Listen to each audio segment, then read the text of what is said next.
Masih ingat Yo Sandi, dulu dikenal Master of Number. Lama tak terdengar begini kabarnya sekarang. Masih ingat Yo Sandi? Yo Sandi adalah pesulap jebolan The Master. Sewaktu tenar, Yo Sandi dijuluki Master of Number. Nah, lama tak terdengar. Begini terbaru Yo Sandi. Ia lama tidak terdengar di berbagai pemberitaan. Sosok Yo Sandi tentu sedang ditunggu kabarnya. Dulu Yo Sandi terkenal dengan julukan pesulap angka. Yo Sandi dikenal sebagai salah satu pesulap cerdas yang mampu melakukan hitung super cepat. Ia bahkan mampu melakukan permainan memori dengan menghafal susunan 52 kartu secara acak. Aksinya itu membuatnya dijuluki Master of Number. Penampilannya pun kerap memukai banyak penonton. Hanya saja, Master Yo Sandi kini jarang tampil di layar kaca. Gimana sih kabarnya sekarang? Juara The Master musim pertama yakni Yo Sandi. Ia masih konsisten menekuni dunia sulap hingga sekarang.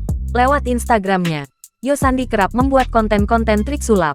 Meskipun saat ini terbilang sudah jarang tampil di TV, Yo Sandi diketahui masih mengisi acara sulap baik off air maupun on air. Ia juga sempat mengisi acara bersama pesulap merah. Yo Sandi kini juga asyik menekuni hobinya, yakni olahraga. Terlihat ia kerap berkumpul dengan teman-temannya untuk bersepeda bersama. Selain itu Yo Sandi juga aktif nge-gym.